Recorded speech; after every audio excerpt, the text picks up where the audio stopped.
El tema de hoy, pues, ¿no? Es el de COVID-19, un tema que hoy en día es bastante tocado en todo lo que viene a ser la parte de salud y en general de las personas, ¿no? Los objetivos ya saben cuáles son. Y pues bueno, hay que saber primeramente, tenemos dos títulos, dos significados, dos palabras, que tenemos que saberla diferenciar bastante, ¿no? Y es lo que la gente hoy en día se confunde bastante en saber qué es un coronavirus y si es lo mismo decir COVID-19 o SARS-CoV-2, ¿no? Si es lo mismo, ¿no? Las tres palabras son bastante diferentes. Los coronavirus son una familia, el género es el Coronaviridae. Y después vienen a haber varios tipos de coronavirus. Entre esos no es el único que tenemos, chicos. Tenemos el MERS, también otro que era bastante interesante en su tiempo. Este era el SARS, en pocas palabras decir que era el coronavirus del Medio Oeste, ya que esto pues está en inglés y en español significa, ¿no? Middle East Respiratory Syndrome o síndrome respiratorio del Medio Oeste en español, ¿no? Y ahora también tenemos otro tipo, es el MERS, también había el SARS, no es el SARS-CoV-2, sino el SARS-CoV nomás, que es también el famoso síndrome respiratorio agudo severo o crónico. Eso significa, por ejemplo, todo tiene su significado. No es que le hayamos puesto así el nombre, síndrome respiratorio del Medio Oriente, porque esto era mayormente a nivel del Medio Oriente, en la península arábica, por allá, ¿no? Esto, por ejemplo, algo interesante era que la gente etiológico, pues eran los camellos acá en este caso, los camellos. Y pues también teníamos el famoso SARS, solo SARS, no SARS-CoV-2, solo SARS, que este era el síndrome respiratorio agudo severo eh, o también crónico, ¿no? Y después el último que nos topamos ahora y que vivimos hoy en día es el SARS-CoV-2, que es el famoso COVID-19. COVID-19 y SARS-CoV-2 ¿es lo mismo? No, no es lo mismo. SARS-CoV-2 es el nombre que nosotros le dimos al agente causal u agente etiológico causante de esta enfermedad. ¿La enfermedad cuál es? La enfermedad es el famoso COVID-19. Esta es la enfermedad. El coronavirus ni siquiera es la enfermedad, solo que ahora como estamos en pandemia y pues las personas no saben obviamente esta información de que hay un MERS, que hay un SARS, esto ya viene de hace harto tiempo, solo que este tipo de agente como ser el COVID-19 específicamente causado por el SARS-CoV-2, ha sido llevado a una pandemia porque las clínicas ha sido bastante predominante y bastante agresiva para el ser humano, ¿no? Entonces, ¿con qué quiero que se me queden? Con que el SARS-CoV-2, ¿qué es agente etiológico? Que si le preguntamos agente etiológico es esto. Si yo le pregunto la enfermedad, es COVID-19. La persona directamente cuando le dice, ¿de qué está enfermo? De coronavirus. Eso no es lo correcto. Lo correcto es decir COVID-19. ¿Por qué llamado COVID-19? Porque pertenece a la familia de los coronavirus. En inglés está como disease coronavirus, ¿no? Que es enfermedad del coronavirus 19. ¿Por qué? Porque este virus se originó a finales del 2019. Se dice que inició en diciembre. Aquí está, ¿no? Diciembre del 2019, ¿no? Supuestamente el 31 de diciembre, ahí por Año Nuevo, Navidad, en Wuhan, China. Fue en ese entonces, ¿no?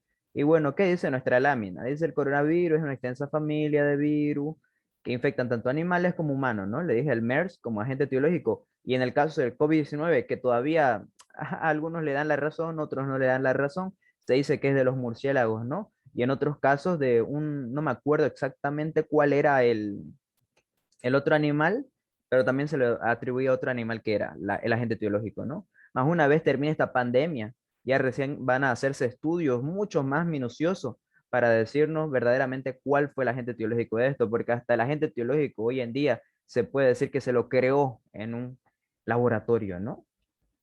Ok. Entonces vamos a ver algo de lo que vendría a ser la estructura del SARS-CoV-2. Primeramente, miren, hay algo interesante que hay que saber de los virus y eso seguro le dice la doctora y es hasta pregunta en la teoría, eso me acuerdo, esa parte, esa definición muy bonita de virus. Por ejemplo, esa definición bastante bonita de virus es que se lo considera como un parásito intracelular a los virus, exactamente a todo, no solo a uno. Y era muy bonita esa definición de parásito intracelular. ¿A qué me refiero con que va a ser un parásito intracelular? Me refiero a que todos los virus, no solo el COVID, el virus del SARS-CoV-2, perdón, todos los virus van a necesitar de un hospedero o huésped para que éste se pueda replicar y posteriormente causarme la enfermedad. En este caso, a eso se refiere como parásito intracelular. La bacteria puede vivir en el aire y va a causarme infecciones a través de los aerosoles, ¿no? Pero el virus necesita albergar el hospedero, replicarse, recién ahí va a producirme daño, ¿no? La bacteria tranquilamente ella no es un parásito intracelular. Ok, solo era esa definición que quería hacerles de notar. Pues bueno, tenemos a la estructura, las proteínas que son bastante importantes en esto, ¿no? Tenemos la proteína S, la que la denominamos que es la proteína Spike en inglés, pero obviamente en español es la espiga, que esta es una de las preguntas que la doctora lo hace. Me acuerdo que en nuestro examen de auxiliatura nos preguntó la doctora Cheli, y pues nos preguntó esta glicoproteína a dónde se adhería, a qué célula se adhería, y se adhería pues a los receptores, a los receptores de la célula ECA2, que es la enzima convertidora de angiotensina 2, ¿no? Si ustedes se acordarán por fisiología, por todas las diferentes materias que van a escuchar, y en histología, ¿no? Sistema, renina, angiotensina, aldosterona, que es renina, angiotensina, aldosterona, y después ya tenemos también la angiotensina 1 y tenemos la angiotensina 2, que esto es a nivel pulmonar sobre todo. Ahorita vamos a hablar en la lámina qué es lo que me provoca esto y también por qué al ocupar este receptor dañarlo, ¿qué me provoca? ¿Por qué la fisiopatología o la clínica que me da, no? Y después tenemos también la proteína M, que es la glicoproteína de membrana, que define la forma de la envuelta lipídica, así como el ensamblaje de las partículas, ¿no? Mayormente aquí me da esta glicoproteína spike, que son esta espícula también se la denomina porque tiene esa forma de una espina, espícula, que se adhiere al ECA2, la proteína M, que me envuelve la capa lipídica y pues su función es ensambla las partículas virales para su posterior replicación. Y pues la proteína E, ¿no? Que es una pequeña proteína implicada en procesos del ciclo viral. Y hay algo interesante, que pues este virus está compuesto por solo una cadena de ARN, o como le denominan en otros casos, monocatenario, le dicen. Esa es la estructura que tenemos que saber del SARS-CoV-2. Y aquí está un poquito de lo que yo les había dicho, ¿no? Empieza con la renina, angiotensina, aquí están los YECA, de angiotensina 1, gracias a la ECA, pues se activa la angiotensina 2. Y de la angiotensina 2, aquí recién actúa la ECA2, que dice que es un homólogo de la ECA, y la convierte a la angiotensina 2 en angiotensina 1,7, ¿no? Y específicamente va a actuar sobre los receptores perdón, no MAF, más. Y pues esto me va a causar acciones vasodilatadoras, antifibróticas, antiinflamatorias, antiproliferativas y antioxidantes, ¿no? Muy bien. ¿Y ahora qué tengo que saber yo de esto? Si pues la ECA2 va a estar ocupada, ese receptor ya no va a actuar ese ECA2, ¿no? Va a estar ocupada de ese ECA2, va a destruirlo este virus. ¿Y pues qué va a ocasionar? La angiotensina 2 ya no se va a convertir en angiotensina 1,7. Entonces, mi cuerpo ya no bueno, los vasos ya no se van a vasodilatar, mi cuerpo ya no va a haber un efecto antifibrótico, antiinflamatorio, ni antiproliferativo, ni antioxidante. Va a ser todo al revés, al revés, como dirían, ¿no? Va a haber mayor vasoconstricción, va a haber un efecto fibrótico, va a haber un efecto inflamatorio, que eso es lo que no quiero, va a haber un efecto proliferativo y va a haber un efecto antioxidante, efecto oxidante, perdón. Eh, Va a ocasionar fibrosis, va a ocasionar inflamación, va a haber proliferación de placas y todo esto pues es lo que nosotros llamamos como coágulos, ¿no? Y es lo que se va a formar a nivel pulmonar, alveolo pulmonar, ¿no? Y aparte que también la angiotensina 2 actúa como proinflamatorio, proliferativo, prooxidante, profibrótico y vasoconstrictor, o sea, aumenta y potencia estas funciones, ¿no? Porque esto es lo correcto y también esto es lo correcto. Y como ustedes dirán, pero José, ¿por qué vasodilatador? ¿Y por qué aquí dice vasoconstrictor? Porque ustedes, como sabrán en fisiología, el término de homeostasis. Si hay algo bueno, también va a haber algo malo, que estos dos se van a contrarrestar y por ende el cuerpo va a vivir feliz, porque va a ver que todo está bien y después va a estar todo mal, ¿no? Lo mismo pasa acá. Pero en este caso, ese virus me no me inhibe, ¿no? Hace que el IS, esos receptores ya no van a activarse y pues va a provocar todo al revés. más vasoconstricción, más fibrosis, más inflamación, más proliferación, más oxidación, y pues por ende a ese nivel ya va a ser algo malo, ¿no? Es bastante malo a nivel clínico fisiopatológico. Y esto es un poquito de lo del SARS-CoV-2, ¿no? Esto es lo que dice la teoría, ¿no? Que se une este famoso virus SARS-CoV-2 a través de la proteína Spike a los receptores de estas células que presentan la ECA2, ¿no? Después viene y se libera el ARN dentro del virus. Se adhiere, se fusiona y libera el ARN, que solo es una cadena. Después el ARN, como es el 4, también se replica con las proteínas virales. A nivel del 5 se ensambla y después a nivel de lo que vendría a ser el paso 6, perdón, son producidos en una sola célula y se propagan para comenzar mucha más replicación. Tengan en cuenta eso. Ese es el proceso de todo virus. De todos los virus, ese es el proceso que ustedes van a siempre ver. No hay aquí magia, ¿no? Todo se provoca esto. Eh, para una mayor replicación. Por eso, el primer día es asintomático en la mayoría de las enfermedades y por no decir el 100%. Porque solo va a haber, imagínense, un virus, imaginémonos el primer día, ¿no? O a la primera hora. Recién después de 24 horas ya va a haber un mayor porcentaje de virus. Y entonces ahí puede ser que te provoque una clínica, porque te puede estar dañando a diferentes células de tu cuerpo, ¿no? Pero el primer día mayormente es asintomático. Es como usted y, por ejemplo, tenemos el ejemplo del resfrío, perdón, de la gripe, ¿no?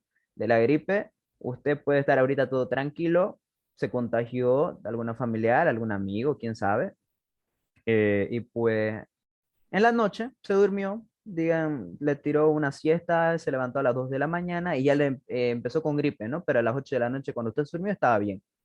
Vieron que es bastante corto el periodo de incubación. ¿Qué es periodo de incubación? Más adelante les vamos a preguntar. Manifestaciones clínicas. Las manifestaciones clínicas mayormente del COVID-19 son manifestaciones respiratorias. Son mayormente respiratorias. Me refiero a que van a comprometer un poco de aparato respiratorio, ¿no? Como todas las enfermedades van a haber fiebre, va a haber tos, bueno, tos no en todas las enfermedades, más en este tipo de enfermedades respiratorias sí es común la tos, ¿no? Y el dolor de garganta, que es la odinofagia. Pero en casos graves, pues la fiebre alta, y eso tampoco no va a ser algo característico, ¿no? Más, quién sabe, podríamos pensar en una fiebre hemorrágica, ¿no? Ya la dificultad respiratoria ya es algo que nos preocupa. Eso ya vamos a pensar que no es algo normal, ¿no? Y el caso de neumonía asociado a neumonía viral ya es algo que también nos va a alarmar, ¿no? El periodo de incubación es bastante diferente a lo que es gripe, que ya hemos avanzado, que es el famoso virus de la gripe o virus de la influenza humana. El resfriado, que es el famoso catarro común ocasionado por diferentes agentes virales, como ser el rinovirus y el virus intersticial, también llamado, ¿no? Virus de la gripe intersticial. Eso es muy común, ¿no? La incubación, pues va a ser bastante diferente, ¿no? Inicio de los síntomas es gradual, porque usted hoy día puede empezar con con una simple fiebre. De aquí a 2, 3 días va a empezar con una tos. Después puede ser que ya de aquí a una semana con la famosa anosmia, ¿no? De los pacientes COVID. Por eso es gradual. En la gripe, usted cuando está con gripe, ya hemos visto, usted ya va a empezar con mialgias, con artralgia, va a empezar con fiebre, va a empezar con una tos seca y demás, ¿no? La tos, por ejemplo, es común, pero hay algo interesante que hay que resaltar. En el COVID-19, mayormente usted si ve un amigo y demás que presente tos con expectoración, o sea, tos con flema, como le sabemos decir nosotros, no es COVID, no se le asocia mucho el COVID a una tos con secreciones. Es común que el paciente presente solo tos seca, que va a ser similar a la gripe, por eso lo diferenciamos. Bueno, por eso es algo complicado de diferenciar, ¿no? Dolor de garganta, dolor de cabeza. Esto es algunas veces, como ustedes verán, y pues es así, y lo dice las bibliografías, no va a haber bueno, no un protocolo, sino no va a haber un libro que te diga, esto pasa, esta va a ser la clínica, este va a ser el diagnóstico, esta va a ser la vacuna que te va a curar el COVID. No, porque seguimos viviendo en pandemia. Por ejemplo, imaginémonos acá a Gabriel. A Gabriel puede ser que le dé anosmia, pero a Héctor no le va a dar anosmia. Y eso no va a decirme que Gabriel tenga COVID y Héctor no tenga COVID. A Natalia le puede dar ageusia, pero no le va a dar anosmia. A otros pacientes, no sé, a Scarlett le puede dar, en este caso, diarrea, que hay otros pacientes que sí presentan diarrea, algunas veces, por ejemplo. Entonces, no hay algo, un libro, no hay que me diga, esta es la clínica del paciente tanto, tanto, y que esto me va a provocar y va a tener mi paciente. No, tenemos que esperar que acabe esta pandemia, no sé hasta cuándo va a acabar. Y recién ya los científicos, expertos en estos temas, médicos internos, infectólogos y demás, recién van a ver en qué tipo de pacientes le dio diarrea, en qué tipos de pacientes perdieron la anosmia, en qué tipos de pacientes les dio la geusia, por qué les dio esto, ¿no? Más si son síntomas que ustedes tienen que estar alerta. Por ejemplo, dificultad respiratoria en tiempos de pandemia, pues usted ya tiene que pensar en COVID directamente. Y pues si su paciente tiene anosmia, tiene ageusia, eso creo que es más característico del COVID, que no podemos dudarlo. Si usted, por ejemplo, a su amigo le dice, creo que no estoy oliendo bien, o quizás, no sé, esté comiendo algo que le desagrada bastante, pero él ni lo sintió el olor, entonces ahí ustedes ya tienen que pensar que es COVID. Es algo característico del COVID, que sea una clínica de anosmia y ageusia, aunque sea que no lo diga acá, pero es algo muy común, pero que no en todas las personas lo presenta. Eso hay que tener bien en cuenta para que el día de mañana, bueno, cuando espero que cuando ya ustedes estén como médicos profesionales, ya se acabe esta pandemia, ¿no? Pero algún familiar que ustedes vean, ¿no? Siempre tienen que ver tosiéndolo, sientan la fiebre, pregúntenle si ha salido, ustedes ya tienen que estar ahí como doctores de su propia familia para prevenir que esto todavía no se expanda, ¿no? Eso es por lo menos nuestro deber ahora. Vamos a seguir hablando más adelante de eso, más ahora vamos a hablar sobre la fase de la enfermedad, ¿no? El año pasado no se lo dividía así, era el año pasado cuando nosotros estábamos avanzando, yo estaba en segundo año como ustedes, pues no teníamos, era todavía la información era más inexacta, era muy inexacta todavía, no era algo, por lo menos ahora ya más o menos nos damos cuenta de la clínica, del diagnóstico que podemos ocupar, ciertos protocolos tenemos que estar asociado a cada uno, ¿no? Tenemos ahora. Y bueno, se divide en tres estadios. Estadio uno, el estadio 2 que es 2A y 2B, y el estadio 3, ¿no? Ahora llamado inicial, pulmonar e hiperinflamatorio. El inicial, que es el más débil, el más lábil, que es una fase de respuesta viral, se está replicando el virus, ¿no? En la fase pulmonar ya me está dando síntomas pulmonares, quizá una obstrucción respiratoria, una odinofagia, una disfagia, una disnea, perdón, sobre todo una disnea me puede dar. Y la hiperinflamatoria es la famosa, como ustedes lo saben, aquí voy a hacer, bueno, no soy bueno dibujando, pero son como gotitas, ¿no? Que es y lo van a conocer en fisiopatología y seguro le habrán debido tocar en alguna materia, ¿no? Y esta es la famosa lluvia de citoquinas, la famosa lluvia de citoquinas, o bueno, ya otros auxiliares, otras personas le llamamos lluvia de citocinas, ¿no? Citocinas, citoquinas, que son estos agentes proinflamatorios. Aquí es la predominante en este estadio, ¿no? Y después tenemos el estadio inicial. El estadio inicial, pues, la clínica no es exacta, ¿no? Es algo que podemos pensar de cualquier enfermedad. Fiebre 37,5 grados centígrados, perdón. Tos seca, diarrea, cefalea. La diarrea no se ha visto muy común, no es muy común en el caso de esta enfermedad, más otros pacientes sí lo han presentado, como les digo, ¿no? En este caso, por ejemplo, va a haber una linfopenia, va a haber un aumento o va a haber un mayor tiempo de protrombina, ¿no? Esos son los diagnósticos que se les puede dar a sus pacientes.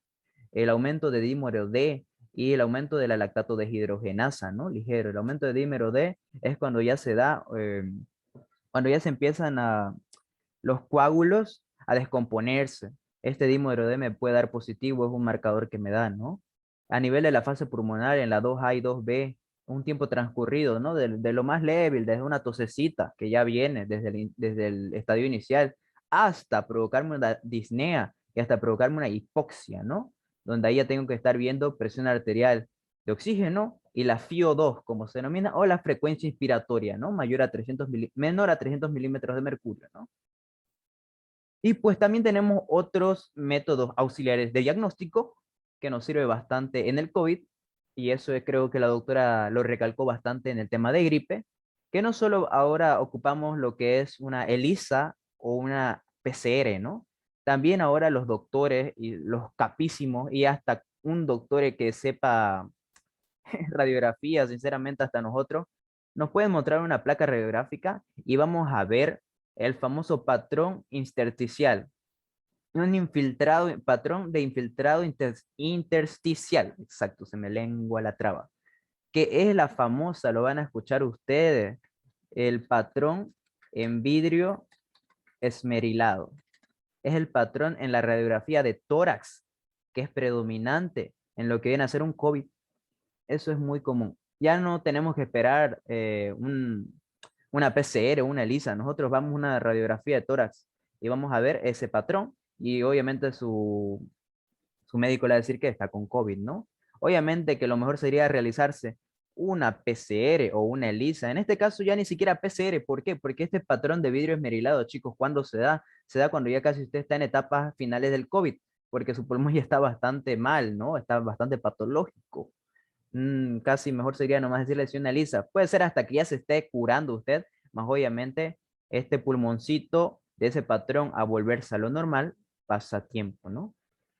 Hay aumento de transaminasa y también una procalcitonina baja, ¿no? O puede ser igual, ¿no? Y ya pues en la fase preinflamatoria ya vamos a encontrarnos con un síndrome de distrés respiratorio agudo, ¿no?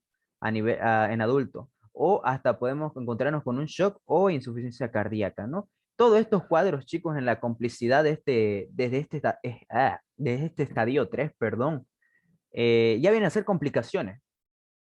El síndrome de distrés respiratorio va a ser el único que sigue ese progreso de este cuadro, ¿no? Disney, hipoxia, síndrome de estrés respiratorio, más ya el shock puede venirse mayormente por la lluvia de citoquina, un shock cardiogénico, hay diferentes tipos de shock, ¿no? En este caso, el shock nunca es ocasionado por virus, y eso es el mal, me acuerdo que los estudiantes de patología del doctor Machado el año pasado les dio un tema, no me acuerdo a qué estudiante, le dijo un shock a causa de etiología viral, y pues los shocks nunca se ha visto que se den por etiología viral, sino por una etiología bacteriana.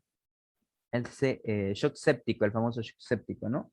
Más, ¿por qué le decían shock de etiología viral? Porque este famoso virus SARS-CoV-2 me viene a implicar bastantes órganos, cerebro, corazón, hígado y demás órganos, ¿no? Mayormente el cerebro y el corazón. Por eso sabemos asociarlo a qué? A una insuficiencia cardíaca. Otro shock puede ser cardiogénico, porque también va a estar relacionado al corazón. Y el otro shock que he visto, bueno, no shock más que todo, sino una complicación a nivel neurológico.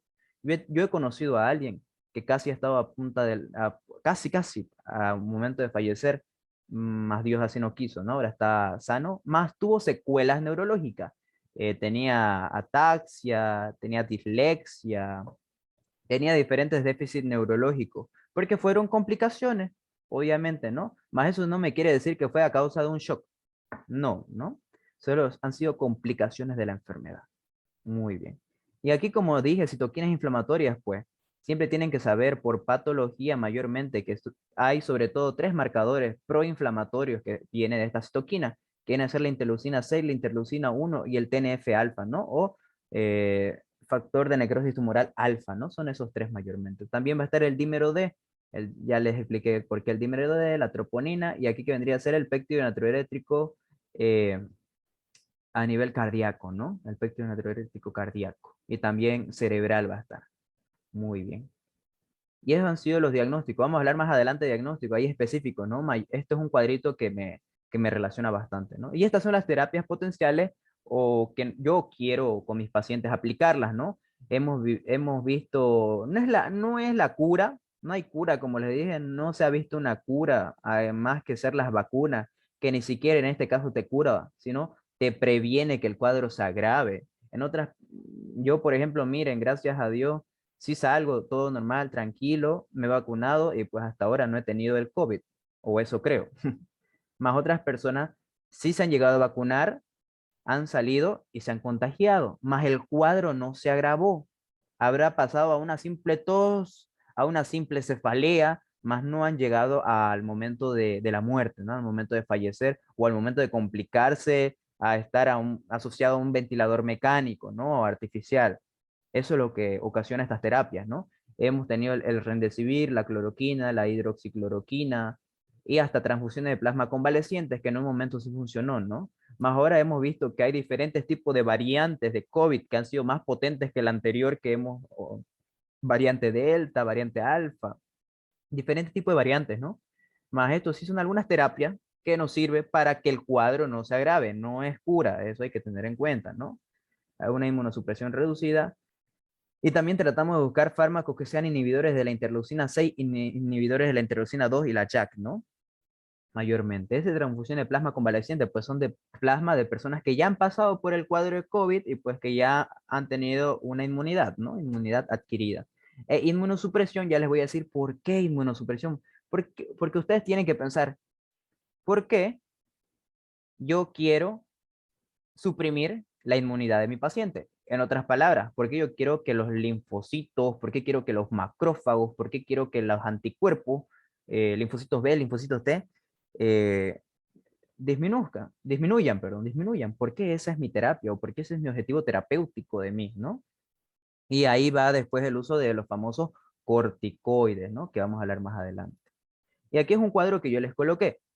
Esto es sobre todo la medida de saturación de oxígeno, un parámetro normal que nosotros tenemos y lo llevamos siempre. Es una saturación de 95 al 100%, ¿no? Pero esta saturación va a cambiar, depende a cuántos metros sobre el nivel del mar vivimos. Y esto es algo que esto le va a servir para la vida. Si usted algún rato, cualquier persona de acá del Zoom o cualquiera de sus amigos, usted sepa que va a ir a trabajar a La Paz, van a darse, por ejemplo, aquí, ¿cuál es y casi universalmente, cuál es el parámetro que utilizamos? Es de 95 a 100% de saturación de oxígeno. Entre esos parámetros está excelente mi paciente. Pero si yo voy a trabajar a La Paz, que está a más de 3.600 metros de sobre el nivel del mar, van a ver que sus pacientes allá pueden estar a 85% de saturación de oxígeno y va a estar normal su paciente. Va a estar muy normal. Eso va a variar obviamente por la presión atmosférica en la que está viviendo ellos, ¿no? En el de nosotros, por ejemplo, aquí en Santa Cruz es de 95 a 100. Usted va a ver a su paciente de La Paz y va a ver, le mide con el oxímetro, así se llama el aparato que mide la saturación de oxígeno, oxímetro, mide y le sale 90%. Si usted no sabe de estos datos, se va a morir en ese momento. Usted, de la sorpresa que le va a caer, ¿no? Porque usted si ve a su familiar, a un amigo que ahorita va, por ejemplo, y mide a su padre y le aparece 90% de saturación de oxígeno, eso es casi emergencia y tiene que llevarlo al hospital, porque técnicamente no está respirando y no está funcionando sus pulmones bien.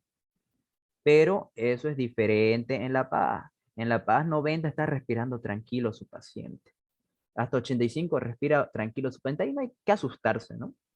Eso va a depender mucho. Pero como estamos en Santa Cruz, pues ustedes tienen que quedarse que la saturación siempre tiene que ser de 95 a 100%, ¿no? Cuando ya ve que está en 95, usted ya se tiene que estar preocupando. Baja a 94, más preocupado. Ya está a 90, ya está en ciertos niveles. Cuando ya está en 90, directamente es a UTI, unidad de terapia intensiva. Muy bien. El diagnóstico. En el diagnóstico, ¿a quién debemos testear? ¿A quién debemos testear? En opinión personal y hasta opinión me acuerdo de la doctora que me preguntó justamente eso. ¿A quién debemos testear en opiniones personales? Pues debemos testear a todo. Testear me refiero a que quienes debemos hacer la prueba de ELISA o un PCR, ¿no? A todos, si pudiéramos. Si yo ahorita pudiera, me hago, ¿no? La prueba de PCR, por si en caso soy asintomático. Más el abastecimiento de las pruebas no está a nuestro alcance, no está a nuestro alcance, ¿no? Ahorita está todo normal, todo chill, pudiéramos hacerlo, ¿no? Porque estas pruebas deberían ser gratis. Obviamente, solo van a ser gratis para las personas que ya estamos viendo que está eh, en cierto estadio más grave, ¿no? Por eso nos da la CDC, que la CDC es una, no empresa, siempre sé decir empresa, me sé equivocar, ¿no? Pero si no, es una organización de Estados Unidos que, a ver, me voy a acordar el nombre, Center for Disease o Control Disease and Prevention. Eso es un centro de diagnóstico y prevenciones de enfermedades en los Estados Unidos. Eso. Pero cabe recalcar, chicos, acá, quiero recalcarle que obviamente toda la información hemos tratado de sacar del CDC, porque lastimosamente aquí no tenemos un protocolo COVID bien que nos adhiera al caso, ¿no? Sí tenemos uno más, no es de los mejores y pues usamos siempre el CDC, ¿no? Más tenemos que asociarlo a nosotros. Por ejemplo, en el CDC dice que debemos testear a todos y Estados Unidos, como es de Estados Unidos tiene la capacidad de testear a todos, pero claro que sí, allá es súper gratis a todos. Usted puede estar tranquilo y solo por fregarle la vida al médico que está atendiéndola allá en allá en los Estados Unidos, se va a testear tranquilamente. Pero aquí obviamente que no pasa eso. Por eso, el CDC también ha creado un artículo donde dice que quiénes son los grupos prioritarios. Los pacientes que necesitan internación, justamente al entrar a UTI, a unidad de terapia intensiva, debemos testearlo para ver en qué estadio está. Aunque sea que está entrando a UTI, sabemos que está en uno de los estadios más fatales y más graves del cuadro clínico, ¿no? Y a las personas sintomáticas que no requieren internación, pero pertenecen al grupo de riesgo. ¿A qué me refiero con grupos de riesgo? Me voy a referir a personas con hipertensión arterial, a personas con diabetes, a personas con VIH-Sida, a personas con cualquier otra enfermedad que sean un factor de riesgo, ¿no?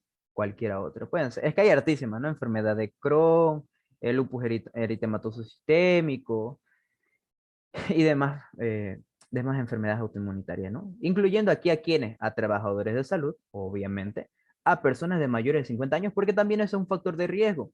Ya son personas de la tercera edad, ¿no? A personas con comorbilidades y personas inmunosuprimidas, ¿no? Embarazadas o puérperas, trabajadores o residentes de instituciones con conglomeración de gente, ¿no?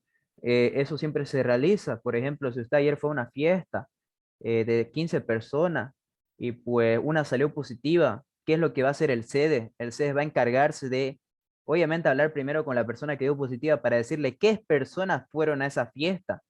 Y una vez identificadas, sí o sí se van a someter a un testeo. ¿Por qué? Porque para evitar la diseminación, la expansión de esta enfermedad, sí o sí. Ahora esto es uno de los cuadros que tenemos que aprender para el diagnóstico. ¿Cuál va a ser este? Tenemos un periodo de incubación. Del periodo de incubación, miren acá, nace de los 0 días y su pico alcanza más o menos en el día 14, ¿no? El año pasado en la teoría, no sé si les dijo la misma teoría de la doctora, lo ocupábamos como el dato del 10.º día hasta el 13 día, hasta el 13.º día, perdón. O sea, desde el 1 al 10 o del 1 al 13 puede ser el periodo de incubación, ¿no?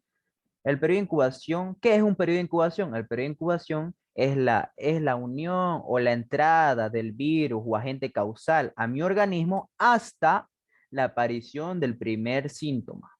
Eso es el periodo de incubación, ¿no? El periodo de incubación mayormente es relativo a mayor de 12 días o hasta incluso de 10 días a más, ¿no? Mayormente. Y como es un periodo de incubación, y como les dije que se diferencia de este periodo de incubación, que es asintomático. ¿Por qué es asintomático? Porque toda esta incubación es para la replicación viral de mi virus, obviamente, propiamente dicho. Va a estar replicándose hasta que llegue a un pico máximo, como aquí dice, a nivel de los 14 días, cuando ya empieza a darme la clínica, ya la tos, ya viene la disnea, ya viene la hipoxia, el síndrome de estrés respiratorio en casos graves, ¿no? Ahí ya viene. Más adelante vamos a ver un cuadrito mucho más bonito que está en su guía, ¿no? Aquí, por ejemplo, en la mitad de esto, se dice que a los 5 días se puede empezar ya los síntomas, ¿no? Puede ser, pero mayormente son asintomáticos los pacientes. Esto va a depender mucho de la inmunidad también. Mayormente son asintomáticos, pero que usted sea asintomático no quiere decir que usted no sea transmisor del virus, porque yo que le dije, en la incubación está replicando. Sí, ¿es asintomático? Sí, más obviamente ya lo tiene el virus adentro de su cuerpo. Entonces, si usted tose a través de los aerosoles, usted está expandiendo el virus. Usted ya está haciendo que la persona, imagínese que esté con su novia al frente y la tose y haya salido 2 días antes a una fiesta, ya está replicándose el virus 2 días ya en su cuerpo, el tercer día, usted va a toser y pues obviamente la va a contagiar a su novia. Aunque sea que usted no presente síntomas, ni siquiera fiebre puede ser que presente, pero usted ya está infectado. Eso es lo malo de las enfermedades virales. En las enfermedades virales, toda la mayoría de las enfermedades presentan un periodo de incubación, en el cual no presentamos síntomas, pero sí estamos transmitiendo el virus, ¿no? Ok, y más o menos después del día 7, día 8, empieza a detectarse el IgM. Aquí tenemos IgM, IgG, ¿no? ¿Qué es el IgM, IgG? No les expliqué, disculpen, ¿no? IgM es un marcador serológico o en este caso el anticuerpo que me da a conocer que la enfermedad está en una etapa aguda, o sea que está empezando la enfermedad, ¿no? A partir del primer síntoma. Y el anticuerpo IgG ya es en etapa, bueno, en hepatitis, eso es su tema de la siguiente semana, se lo va a ver en una etapa crónica, siempre y cuando el antígeno en superficie esté presente. Eso yo creo que ya me entienden, si lo han estudiado, ¿no? Es un tema muy bonito. O en el caso del coronavirus, pues si me da un marcador serológico de la IgG, me está diciendo que ya estoy terminando mi etapa COVID, mi etapa de enfermedad, o en todo caso ya pasó. Eso es lo que me quiere decir el IgG. El IgM que yo estoy empezando, o sea, que es mi fase inicial, o el IgG que ya está en mi etapa terminal o que ya me curé. Muy bien. A nivel del día 7 u 8 ya empieza a elevarse la producción de IgM. El IgM es el verde. IgM, IgM, IgM. Y ya pues debilitamiento, ¿no? Debilitamiento del cuadro se refiere a esto, ¿no? Debilitamiento del cuadro. Y hasta el día 21 obviamente ya no va a aparecer IgM, ¿no? Pero más o menos a nivel del día 14, un poquito delante del 14, de las 2 semanas después, cuando usted ya terminó su incubación, cuando ya estuvo una semana larga de la clínica del virus, hasta quizás después de los 14, ¿no? Se dice a partir del 14, más eso no me quiere decir que desde el 14, ¿no? Sino a partir del 14, puede ser el día 20. Algunas personas recién al mes, recién están creándose ese IgG, ¿no? Ya empieza a crearse el IgG y pues ya va a descender hasta lo, aquí ven, no hay un exacto periodo donde termine la IgG, porque como nos hemos dado cuenta, mayormente dura algunas personas 2 meses, otras personas 3 meses, otras personas dice que duran hasta 6 meses, ¿no? Este IgG que va a permanecer en sangre. Ah, y esto es uno cuadraditos que yo quise colocar, ¿no? Esto muy aparte, chicos, esto es una enfermedad que usted tiene que también, muy aparte de la terapia farmacológica, ¿no? Siempre hay que vivir de la parte farmacológica. También hay que vivir de la parte nutricional o como lo van a escuchar al año como eh, terapia higiénico-dietética, donde tiene que consumir ciertos alimentos y esto es lo que mi doctora de farmacología siempre nos recalca. Usted, y en este caso en el COVID es bastante importante porque la causa del COVID, de la muerte, es la inflamación, la lluvia de citoquinas proinflamatorias. Y usted, pues, si hay una persona que come bastante sano, que son los famosos alimentos antiinflamatorios, y hay obviamente alimentos inflamatorios como ser la margarina, que es la manteca, azúcar, comidas rápidas, el gluten y carnes, huevos y demás, miel, no, pan, perdón, no miel, pan son alimentos inflamatorios, son alimentos que predisponen a la inflamación. Y pues hay otros alimentos que es al revés, ¿no? Que te curan bastante. Ahí están alimentos antiinflamatorios, como ser la cúrcuma, el ajo. Por eso van a ver ciertas personas que consumen ajo y no están mal, no están locos.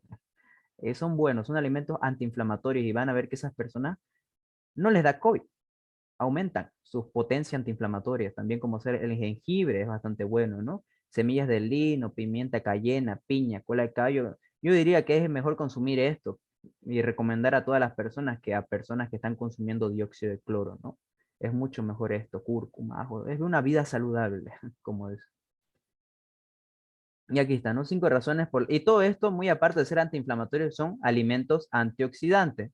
Ustedes por patología saben que tenemos ciertos marcadores oxidativos, como ser eh, el superóxido, el hidroxilo, y el peróxido de hidrógeno, todo eso son oxidantes, ¿no? Pero también tenemos alimentos antioxidantes, ¿no? Como ser el cacao, la uva negra o se habrán dado cuenta que, y hasta yo consumía en su tiempo, ya no mucho, vitamina C. La vitamina C es un antioxidante. También cítricos son antioxidantes naturales. Vitamina E también son antioxidantes. Esa vitamina E lo vamos a encontrar en frutos secos. Por eso los frutos secos son bastante buenos, ¿no? Sobre todo en esta época. Y el betacaroteno, ¿no? Que son antioxidantes naturales, que lo vamos a encontrar en vegetales y naranjas, ¿no? Y pues tenemos también la clasificación de oxidantes exógenos como endógenos, ¿no? A nivel exógeno, pues son los que podemos llegar a consumir, vitamina E, vitamina C, los betacarotenos, los flavonoides y el licopeno, ¿no? Pero también tenemos endógenos propios que crea mi cuerpo, que es la glutationa peroxidasa, la coenzima Q, el ácido tiótico, la superóxido dismutasa, cobre, manganeso, catalasa, glutationa peroxidasa, selenio, todos esos son antioxidantes endógenos. Y después tenemos las pruebas, ¿no? La PCR-RT. ¿Cómo se compone esta PCR-RT? Esto pues va a presentarse, son especiales, no es una PCR y que me da para todas las enfermedades, no. Esta, por ejemplo, está específica para encontrar ciertos segmentos de este ARN viral, ¿no? Significa en inglés reverse transcription, polimerasa, bueno, reacción en cadena de la polimerasa transcriptasa reversa, eso es en español, ¿no? Muy bien. Este va a detectar y amplifica diferentes regiones del genoma viral. Específicamente, ¿qué regiones? La proteína spike, la ARN polimerasa o la proteína N.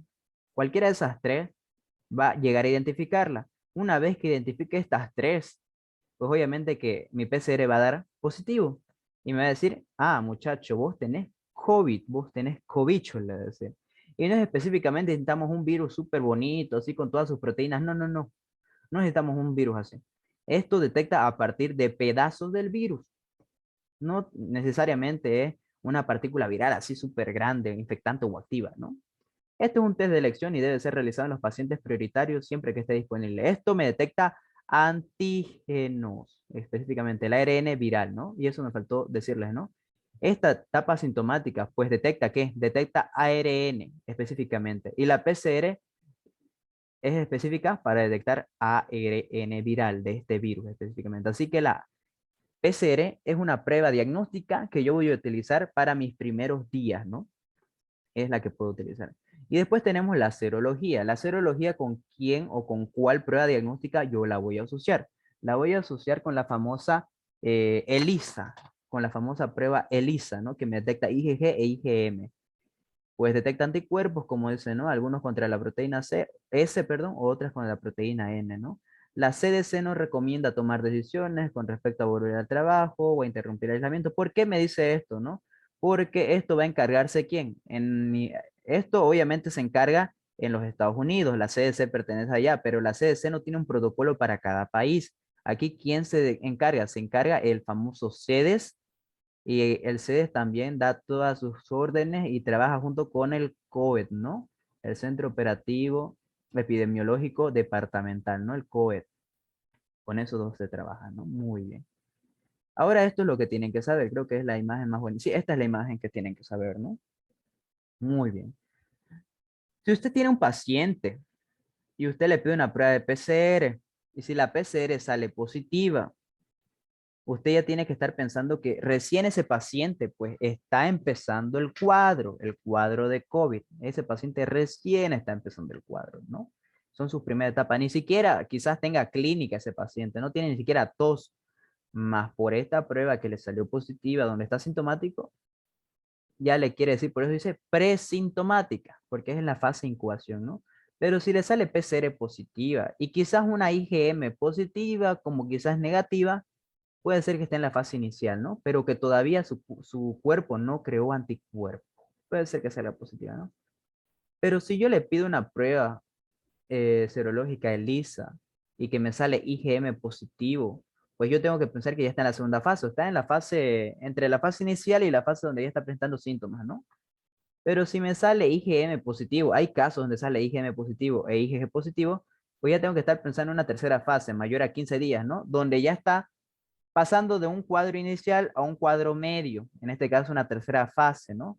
Y lo más común, pues, cuando ya sale IgG positivo, es cuando ya la infección es pasada o cuando ya creó inmunidad. Pero ahora ustedes me dirán, José, ¿acaso yo siempre le pido estas tres pruebas? Y eso era lo que la doctora Chele siempre recalcaba. No sé si los recalcó en la clase. Lo mejor es pedir las dos pruebas, siempre. Lo mejor es pedir una ELISA y una PCR. ¿Por qué?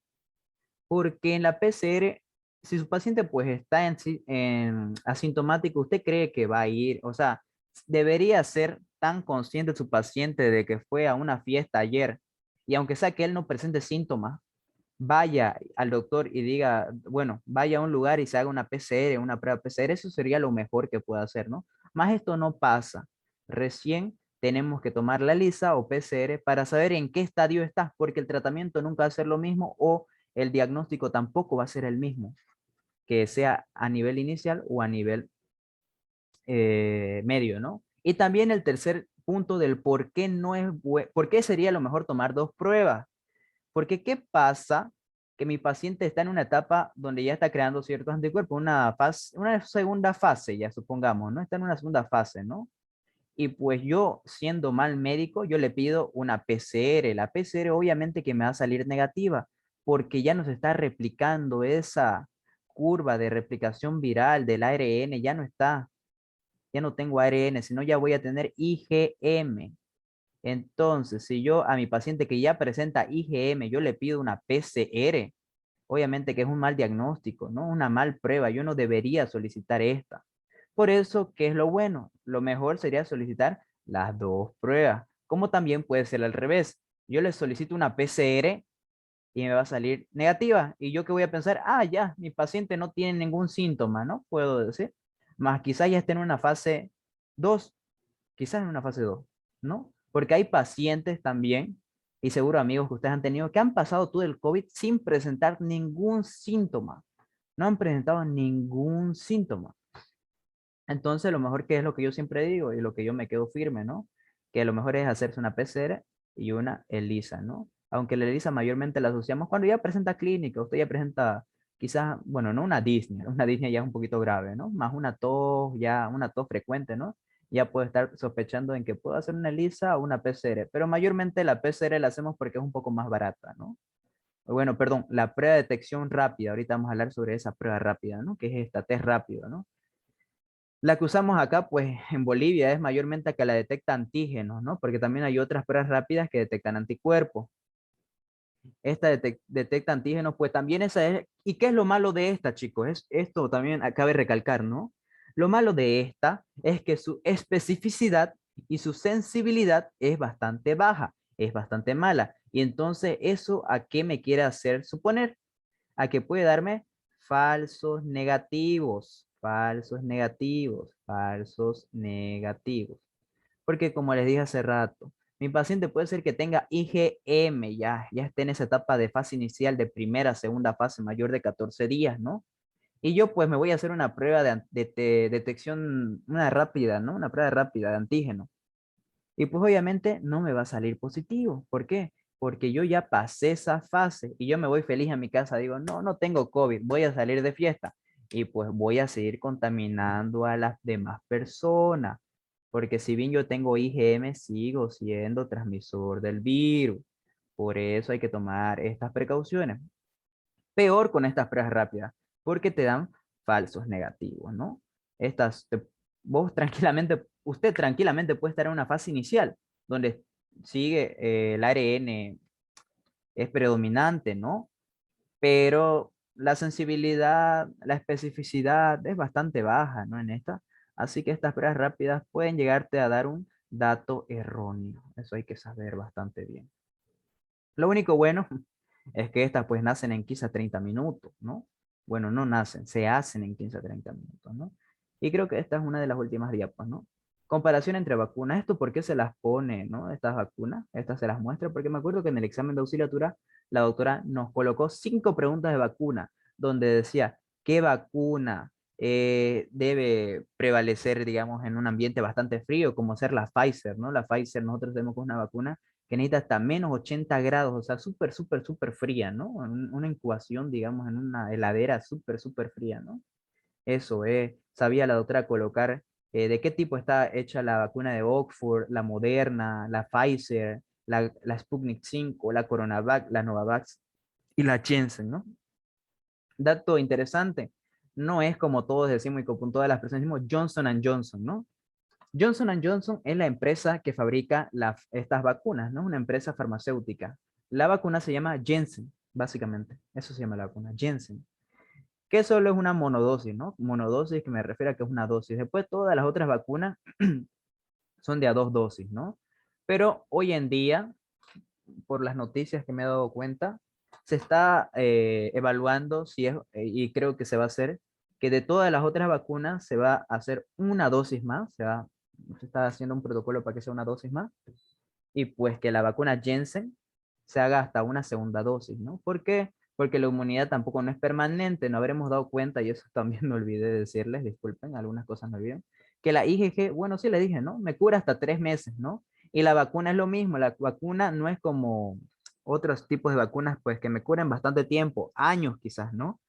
En este caso, no, la vacuna me cubre supuestamente un año máximo, 8 meses y demás, ¿no?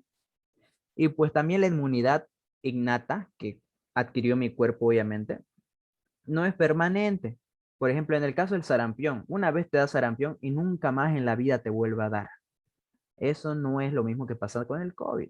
El COVID es muy diferente, ¿no? El COVID te da una vez y te puede volver a dar una segunda vez, pero siempre y cuando usted consuma alimentos sanos, consuma algunos otros y esté preveniéndose, ¿no?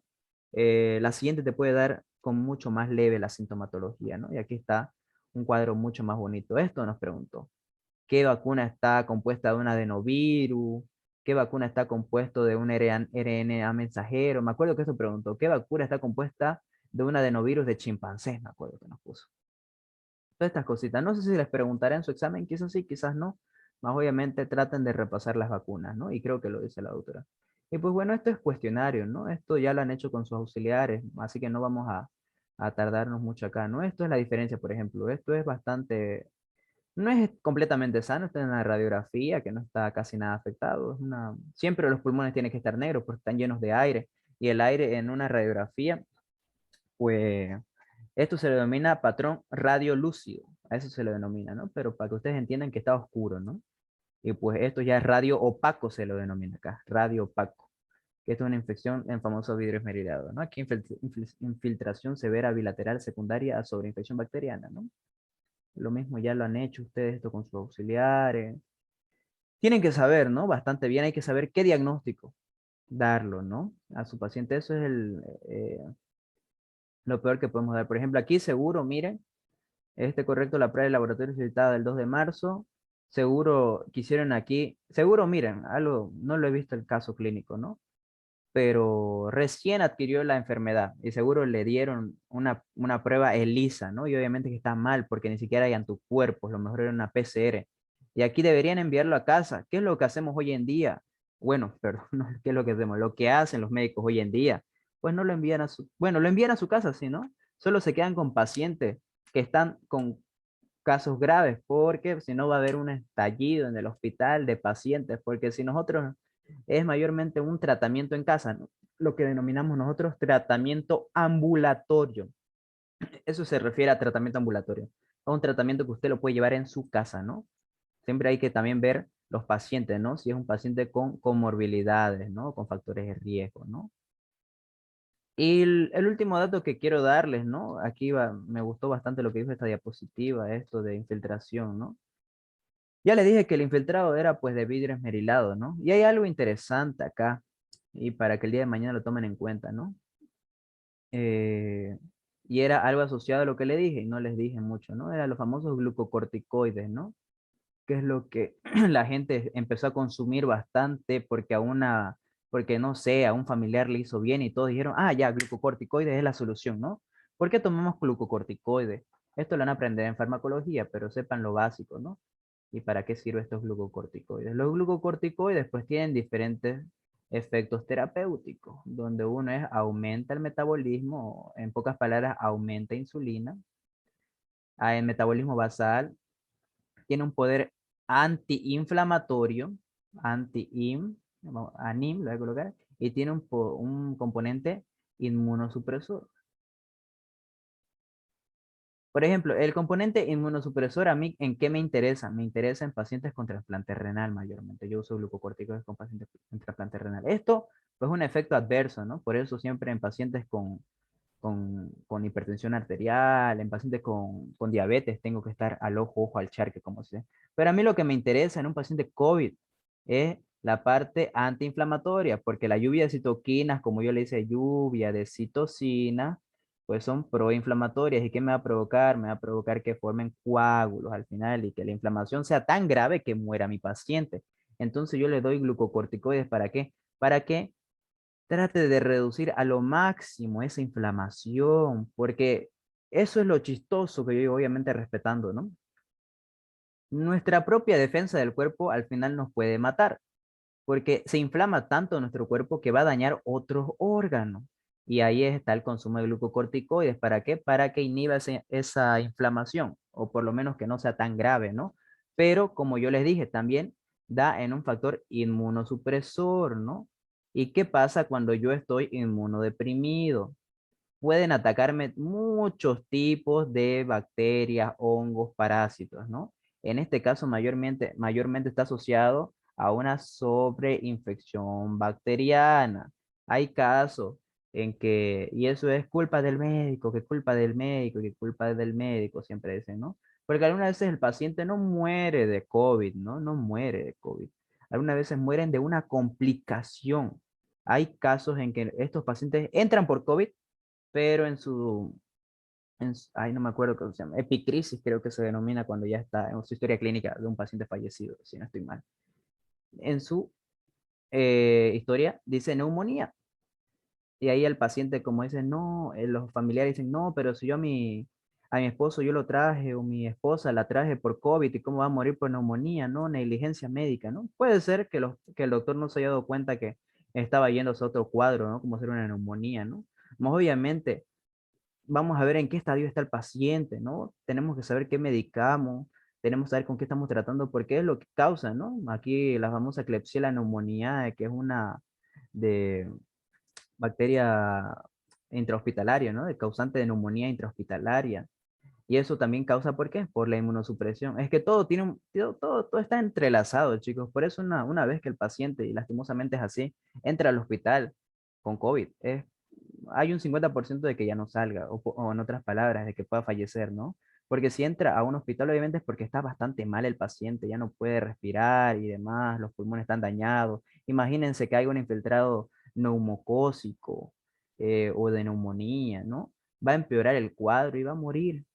Técnicamente no murió por COVID, más sí murió por una complicación, ¿no?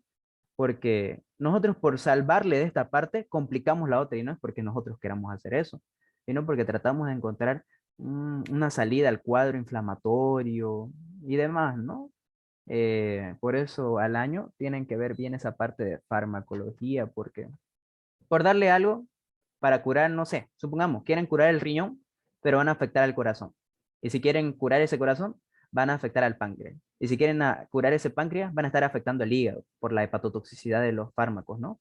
Así que ustedes siempre tienen que estar ahí, ojo al char, que tienen que estar viendo qué otras reacciones adversas, efectos secundarios, contraindicaciones tienen que ver, ¿no?